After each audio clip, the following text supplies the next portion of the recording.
Hi everyone, welcome back to Siri vlog Kannada. ಯಾರೆಲ್ಲ ನನ್ನ ಚಾನಲ್ನ ಇನ್ನೂ ಸಬ್ಸ್ಕ್ರೈಬ್ ಮಾಡಿಲ್ವೋ ದಯವಿಟ್ಟು ಸಬ್ಸ್ಕ್ರೈಬ್ ಮಾಡಿಕೊಂಡು ನೋಡಿ.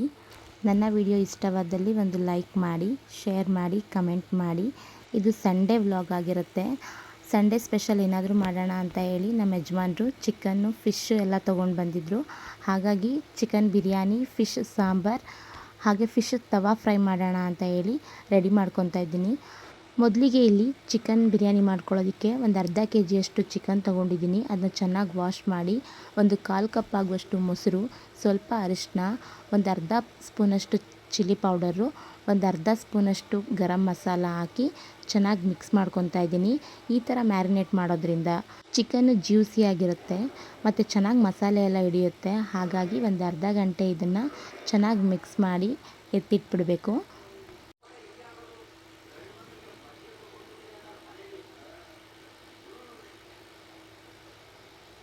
ನೆಕ್ಸ್ಟು ಬಿರಿಯಾನಿಗೆ ಬೇಕಾದಂತಹ ಇಂಗ್ರೀಡಿಯೆಂಟ್ಸ್ ಎಲ್ಲ ನೋಡ್ಕೊಳ್ಳೋಣ. ಇಲ್ಲಿ ಒಂದು 2 ದಪ್ಪ ಈರುಳ್ಳಿ ತೊಗೊಂಡು ಸಣ್ಣದಾಗಿ ಈ ಥರ ಕಟ್ ಮಾಡ್ಕೊಂಡಿದ್ದೀನಿ. 2 ಬೆಳ್ಳುಳ್ಳಿ, ಒಂದು 4 ಹಸಿಮೆಣ್ಸಿನ್ಕಾಯಿ, 1 ಇಂಚು ಶುಂಠಿ, ಒಂದು ಸ್ವಲ್ಪ ಕೊತ್ತಂಬರಿ ಸೊಪ್ಪು, ಸ್ವಲ್ಪ ಪುದೀನ ಸೊಪ್ಪು, ಒಂದು 4ರಿಂದ 8 ಕಾಳಷ್ಟು ಮೆಣಸು. ಇಷ್ಟೆಲ್ಲವನ್ನು ಇವಾಗ ಆಯಿಲ್ನಲ್ಲಿ ಫ್ರೈ ಮಾಡ್ಕೋಬೇಕಾಗುತ್ತೆ.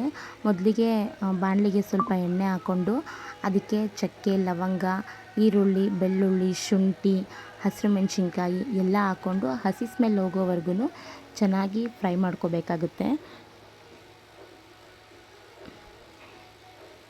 ಈರುಳ್ಳಿ ಸ್ವಲ್ಪ ಟ್ರಾನ್ಸ್ಪರೆಂಟ್ ಆಗಲಿ.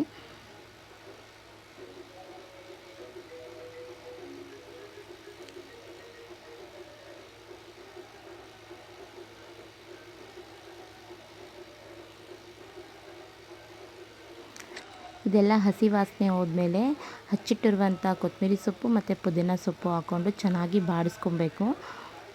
ನಂತರ ಇವೆರಡು ಹಸಿ ಸ್ಮೆಲ್ ಹೋದ್ಮೇಲೆ ಪಾಲಕ್ ಸೊಪ್ಪನ್ನ ಸಣ್ಣದಾಗಿ ಹಚ್ಕೊಂಡಿದ್ದೀನಿ, ಅದನ್ನು ಸೇರಿಸಿ ಚೆನ್ನಾಗಿ ಬಾಡಿಸ್ಕೊತಾ ಇದ್ದೀನಿ. ಇದು ಚೆನ್ನಾಗಿ ಎಣ್ಣೆಯಲ್ಲಿ ಫ್ರೈ ಆಗಬೇಕು. ಇದು ಹಸಿ ಸ್ಮೆಲ್ ಹೋಗೋದು ಗೊತ್ತಾಗುತ್ತೆ. ಸ್ವಲ್ಪ ಚೆನ್ನಾಗೆಲ್ಲ ಬಾಡಿಸ್ಕೊಂಡಾದ್ಮೇಲೆ ಇದನ್ನು ರುಬ್ಕೊಳ್ಳೋಕ್ಕಿದೆ. ಹಾಗಾಗಿ ಇದನ್ನು ಚೆನ್ನಾಗಿ ಬಾಡಿಸ್ಕೊಂಡು ಸ್ವಲ್ಪ ಹೊತ್ತು ಆರಿಸಿ ಆಮೇಲೆ ರುಬ್ಕೋಬೇಕು. ಬಿಸಿ ಇದ್ದಾಗಲೇ ರುಬ್ಕೊಳ್ಳೋಕೆ ಹೋಗಬಾರ್ದು. ಇದೆಲ್ಲ ಇವಾಗ ಚೆನ್ನಾಗಿ ಫ್ರೈ ಆಗಿದೆ. ಸ್ವಲ್ಪ ತಣ್ಣಗಾಗಲಿ, ಸೈಡ್ಗೆ ಎತ್ತಿಟ್ಕೊಬಿಡೋಣ. ನೆಕ್ಸ್ಟು ಎಣ್ಣೆ ಸ್ವಲ್ಪ ಬಿರಿಯಾನಿ ಮಾಡಿದ್ಮೇಲೆ ಹೋಲ್ ಸ್ಪೈಸಸ್ ಹಾಕೊಳ್ಳೋಣ. ಸ್ವಲ್ಪ ಆಯಿಲ್ ಹಾಕಿ ಚಕ್ಕೆ, ಲವಂಗ, ಪಲಾವ್ ಎಲೆ, ಕಸೂರಿ ಮೇಥಿ, ಸೋಂಪು ಕಾಳು, ಸ್ಟಾರ್ ಹೂವು, ಕಲ್ಲು ಹೂವು ಎಲ್ಲನೂ ಹಾಕ್ಕೊಂಡು ಸ್ವಲ್ಪ ಮಿಕ್ಸ್ ಮಾಡ್ಕೊಳ್ಳೋಣ.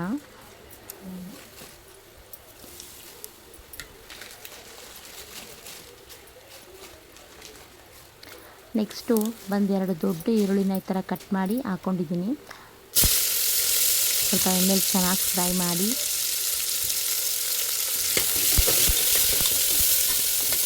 ಈರುಳ್ಳಿ ಟ್ರಾನ್ಸ್ಪರೆಂಟ್ ಆಗೋವರೆಗೂ ಫ್ರೈ ಮಾಡ್ಕೋಬೇಕು. ನೋಡಿ, ಇವಾಗ ಈರುಳ್ಳಿ ಟ್ರಾನ್ಸ್ಪರೆಂಟ್ ಆಗಿದೆ, ಗೊತ್ತಾಗ್ತಿದೆ ಈರುಳ್ಳಿ ಟ್ರಾನ್ಸ್ಪರೆಂಟ್ ಆಗಿರೋದು. ನೆಕ್ಸ್ಟು 1-2 ದೊಡ್ಡ ಟೊಮೊಟೊನ ಈ ಥರ ಸಣ್ಣದಾಗಿ ಕಟ್ ಮಾಡಿ ಹಾಕ್ಕೊಂಡಿದ್ದೀನಿ. ಪ್ಯೂರಿ ಕೂಡ ಮಾಡಿ ಹಾಕೋಬೋದು, ಬಟ್ ನಾನು ಸಣ್ಣದಾಗಿ ಕಟ್ ಮಾಡಿ ಹಾಕ್ಕೊಂಡಿದ್ದೀನಿ. ನಮಗೆ ಇದೇ ಥರನೇ ಇಷ್ಟ, ಹಾಗಾಗಿ ಸಣ್ಣದಾಗಿ ಹಚ್ಚಿ ಹಾಕ್ಕೊಂಡಿದ್ದೀನಿ. ಇದು ಸ್ವಲ್ಪ ಬೇಗ ಬೇಯಲಿ ಅಂತ ಹೇಳಿ ಸ್ವಲ್ಪ ಅರಿಶಿನ, ರುಚಿಗೆ ತಕ್ಕಷ್ಟು ಉಪ್ಪು ಹಾಕ್ಕೊಂಡಿದ್ದೀನಿ. ಇದೆಲ್ಲ ಸ್ವಲ್ಪ ಚೆನ್ನಾಗಿ ಬೇಯಲಿ.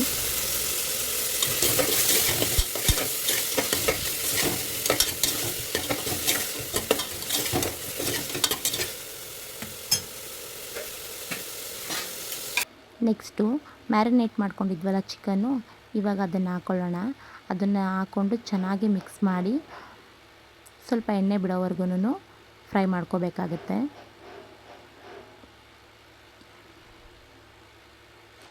ಆವಾಗವಾಗ ಸ್ವಲ್ಪ ಈ ಥರ ಕೈ ಆಡಬೇಕಾಗುತ್ತೆ, ಇಲ್ಲಾಂತಂದರೆ ತಲೆ ಹಿಡಿಯೋ ಚಾನ್ಸಸ್ ಇರುತ್ತೆ. ಹಾಗಾಗಿ ಸ್ವಲ್ಪ ನೋಡಿಕೊಂಡು ಆವಾಗವಾಗ ಸ್ವಲ್ಪ ಎಣ್ಣೆ ಬಿಡೋವರೆಗೂ ಫ್ರೈ ಮಾಡ್ಕೊತಿರ್ಬೇಕು. ಚಿಕನ್ ಎಲ್ಲ ಸ್ವಲ್ಪ ಎಣ್ಣೆಲಿ ಚೆನ್ನಾಗಿ ಫ್ರೈ ಆದಮೇಲೆ ರುಬ್ಬಿಟ್ಕೊಂಡಿರೋ ಮಸಾಲೆ ಹಾಕಬೇಕು. ಇವಾಗ ಇದು ಹಸಿ ಸ್ಮೆಲ್ ಹೋಗೋವರೆಗೂ ಸ್ವಲ್ಪ ಚೆನ್ನಾಗಿ ಹುರ್ಕೋಬೇಕಾಗುತ್ತೆ.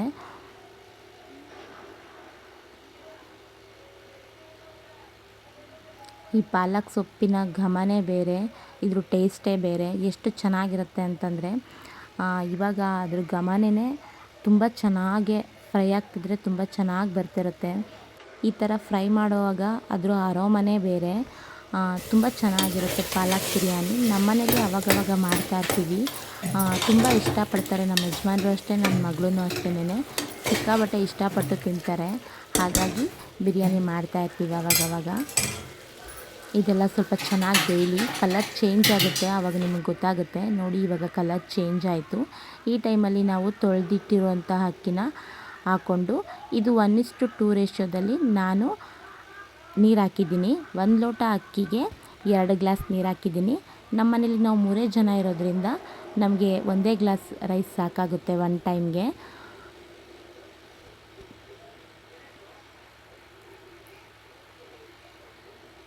ನೀರು ಹಾಕಿದ ಮೇಲೆ ಚೆನ್ನಾಗಿ ಇದನ್ನು ಮಿಕ್ಸ್ ಮಾಡ್ಕೊಬೇಕು.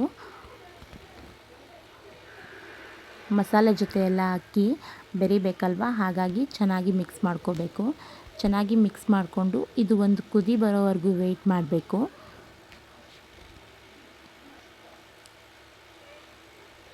ಈಗ ಕುದಿ ಬರ್ತಿದೆ. ಈ ಟೈಮಲ್ಲಿ ನಾವು ಸ್ವಲ್ಪ ಉಪ್ಪು ಖಾರ ಚೆಕ್ ಮಾಡಿಕೊಂಡು ಲಿಡ್ನ ಕ್ಲೋಸ್ ಮಾಡಿ 1 ವಿಜಿಲ್ ಹೊಡೆಸ್ಕೊಂಡ್ರೆ ಪಾಲಕ್ ಚಿಕನ್ ಬಿರಿಯಾನಿ ರೆಡಿನೇ ಆಗಿಬಿಡುತ್ತೆ. ಬಿಸಿ ಬಿಸಿಯಾಗಿದ್ದಾಗ ಇದನ್ನ ತಿನ್ನೋಕ್ಕೇ ಚೆಂದ. 1 ವಿಜಿಲ್ ಸಾಕಾಗುತ್ತೆ, ಯಾಕಪ್ಪ ಅಂದರೆ ನೆನೆಸಿಟ್ಟಿರ್ತೀವಲ್ಲ ಅಕ್ಕಿನ, ಹಾಗಾಗಿ. ಇಲ್ಲಿ ನನ್ನ ಮಗಳು ಬಂದು ನೋಡಿ ಏನು ಕೇಳ್ತಿದ್ದಾಳೆ ಅಂತ. ಬಿರಿಯಾನಿ ಮಾಡ್ತಾಯಿದ್ದೀನಿ, ಚಿಕನ್ ಬಿರಿಯಾನಿ. ನಿಜವಾಗ್ಲೂ ಕೊಡ್ತೀವಿ. ಅವಳು ಫುಲ್ ಖುಷಿಯಾಗಿಬಿಟ್ಲು ಬಿರಿಯಾನಿ ಮಾಡ್ತಿದ್ದೀವಿ ಅಂತ ಹೇಳಿ. ನೆಕ್ಸ್ಟು ಫಿಶ್ ಸಾಂಬಾರಿಗೆ ಮಸಾಲೆ ರೆಡಿ ಮಾಡ್ಕೊತಾ ಇದ್ದೀನಿ.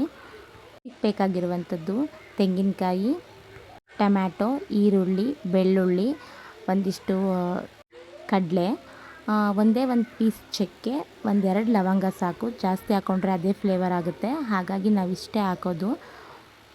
ಸ್ವಲ್ಪ ಹುಣಸೆಹಣ್ಣು ನೆನೆಸಿ ಇಟ್ಕೊಂಡಿರಬೇಕು. ಇದಕ್ಕೆ 1-2 ಸ್ಪೂನ್ ಆಗುವಷ್ಟು ಸಾಂಬಾರು ಪೌಡರ್ ಹಾಕ್ಕೊತಾ ಇದ್ದೀನಿ. ಇದನ್ನೆಲ್ಲ ಹೋಗಿ ರುಬ್ಕೊಂಡು ಬಂದುಬಿಡೋಣ. ನಮ್ಮ ಪಾಪುಗೆ ಇನ್ನು ನಾನ್ ವೆಜ್ ತಿನ್ನಿಸ್ದೇ ಇರೋದ್ರಿಂದ ಅವನಿಗೆ ಅಂತ ಹೇಳಿ ಸ್ವಲ್ಪ ರೈಸು, ಪಾಲಕ್ಕು ಮತ್ತು ಕ್ಯಾರೆಟ್ ಬೇಯಿಸ್ಕೊತಾ ಇದ್ದೀನಿ ತಿನ್ನಿಸೋಕ್ಕೆ. ಇವಾಗ ಫಿಶ್ ಸಾಂಬಾರು ಮಾಡೋಕ್ಕೆ ಒಂದು ಪಾತ್ರೆಯಲ್ಲಿ ಸ್ವಲ್ಪ ಎಣ್ಣೆ ಹಾಕಿ, ಎಣ್ಣೆ ಕಾಯ್ದ ಮೇಲೆ ಸ್ವಲ್ಪ ಈರುಳ್ಳಿ ಹಾಕಿ, ಅಂದರೆ 1 ಈರುಳ್ಳಿ ಸಾಕಾಗುತ್ತೆ. ದಪ್ಪದಾದರೆ 1 ಹಾಕಿ, ಚಿಕ್ಕದಾದರೆ 2 ಹಾಕಿ. ಇಲ್ಲಿ ನಾನು ದಪ್ಪ ಈರುಳ್ಳಿ ತೊಗೊಂಡು 1 ಹಾಕಿದ್ದೀನಿ, ಸಾಕಾಗುತ್ತೆ. 1 ಈರುಳ್ಳಿ ಹಾಕಿ ಚೆನ್ನಾಗಿ ಬಾಡಿಸ್ಕೊಂಡು, ಈರುಳ್ಳಿ ಟ್ರಾನ್ಸ್ಪರೆಂಟ್ ಆಗೋವರೆಗೂ ಚೆನ್ನಾಗಿ ಬಾಡಿಸ್ಕೋಬೇಕು. ನೋಡಿ ಕಲರ್ ಚೇಂಜ್ ಆಗೋದು ಗೊತ್ತಾಗ್ತಿದೆ. ಈ ಥರ ಕಲರ್ ಚೇಂಜ್ ಆದಮೇಲೆ ನಾವು ರುಬ್ಬಿಟ್ಕೊಂಡಿರ್ತೀವಲ್ಲ ಈರುಳ್ಳಿ, ಟೊಮ್ಯಾಟೊ, ಕೊತ್ತಂಬರಿ ಸೊಪ್ಪು, ಕಡಲೆ, ಚಕ್ಕೆ, ಲವಂಗ, ಬೆಳ್ಳುಳ್ಳಿ, ಇಷ್ಟು ಮಿಶ್ರಣ ರುಬ್ಬಿಟ್ಕೊಂಡಿರ್ತೀವಲ್ಲ ಅದನ್ನ ಹಾಕ್ಕೊಂಡು ಹಸಿ ವಾಸನೆ ಹೋಗೋವರೆಗೂ ಸ್ವಲ್ಪ ಎಣ್ಣೆಲಿ ಫ್ರೈ ಮಾಡ್ಕೋಬೇಕಾಗತ್ತೆ.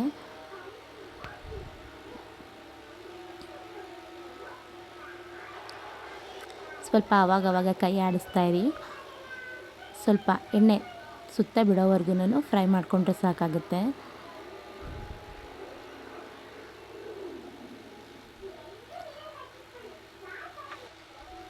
ನೋಡಿ ಎಣ್ಣೆ ಸ್ವಲ್ಪ ಸುತ್ತ ಬಿಟ್ಕೋತಿದೆ. ಈ ಟೈಮಲ್ಲಿ ನಿಮಗೆ ಎಷ್ಟು ಬೇಕೋ ಅಷ್ಟು ಕನ್ಸಿಸ್ಟೆನ್ಸಿ ನೋಡಿಕೊಂಡು ನೀರು ಹಾಕ್ಕೊಳ್ಳಿ. ಫಿಶ್ ಸಾಂಬಾರಲ್ವಾ, ಜಾಸ್ತಿ ಗಟ್ಟಿ ಇದ್ರೂ ಚೆನ್ನಾಗಿರೋದಿಲ್ಲ, ಇದು ತೆಳುಗೆ ಇರಬೇಕು. ನೋಡಿಕೊಂಡು ಸ್ವಲ್ಪ ನೀರು ಹಾಕ್ಕೊಳ್ಳಿ, ಅಡ್ಜಸ್ಟ್ ಮಾಡಿಕೊಂಡು.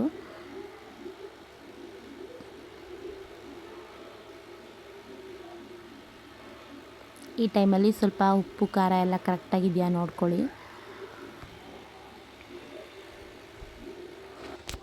ಖಾರ ಎಲ್ಲ ಸ್ವಲ್ಪ ಬೇಯೋಕ್ಕೆ ಟೈಮ್ ತಗೊಳುತ್ತೆ. ಈ ಟೈಮಲ್ಲೇನೆ ಸ್ವಲ್ಪ ಉಪ್ಪು ಹಾಕ್ಕೊಳ್ಳಿ, ರುಚಿಗೆ ತಕ್ಕಷ್ಟು ಉಪ್ಪು ಹಾಕ್ಕೊಂಡು ಚೆನ್ನಾಗಿ ಕುದಿ ಬರಲಿ, ವೆಯ್ಟ್ ಮಾಡೋಣ.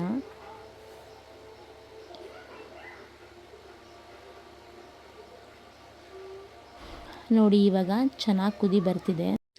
ಈ ಟೈಮಲ್ಲಿ ಚೆನ್ನಾಗಿ ವಾಶ್ ಮಾಡಿರುವಂಥ ಫಿಶ್ನ ತೊಗೊಂಡು ಒಂದೊಂದೇ ಬಿಡ್ತಾ ಹೋಗಬೇಕು.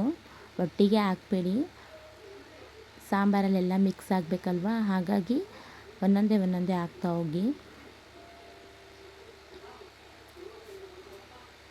ಫಿಶ್ ಬೇಯೋಕ್ಕೆ ತುಂಬ ಹೊತ್ತು ಟೈಮ್ ತೊಗೊಳ್ಳಲ್ಲ, ಮೇ ಬಿ ಒಂದು 10 ಮಿನಿಟ್ಸ್ ಆಗುತ್ತೆ ಅನಿಸುತ್ತೆ ಅಷ್ಟೇ ಟೈಮ್ ತೊಗೊಳೋಕ್ಕೆ.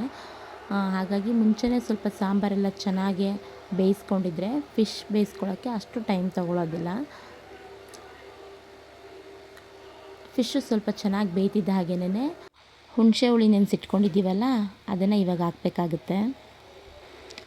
ಹುಣಸೆ ಹುಳಿ ಹಾಕಿದ್ಮೇಲೆ ಜಾಸ್ತಿ ಹೊತ್ತೇನು ಬೇಯಿಸೋದು ಬೇಡ, ಒಂದು 2 ಮಿನಿಟ್ಸ್ ಬೇಯಿಸ್ಕೊಂಡ್ರೆ ಸಾಕಾಗುತ್ತೆ. ಇವಾಗ ಫಿಶ್ ಸಾಂಬಾರು ರೆಡಿಯಾಗಿದೆ. ಪ್ಲೇಟ್ ಮುಚ್ಚಿಟ್ಟು ಎತ್ತಿಟ್ಕೊಂಡ್ಬಿಡೋಣ. ಇವಾಗ ನಮ್ಮ ಪಾಪುಗೆ ಕೂಡ ಫುಡ್ ರೆಡಿ ಇದೆ. ಸೊ ನಮ್ಮ ಪಾಪಗೆ ತಿನ್ನಿಸ್ಬಿಡೋಣ.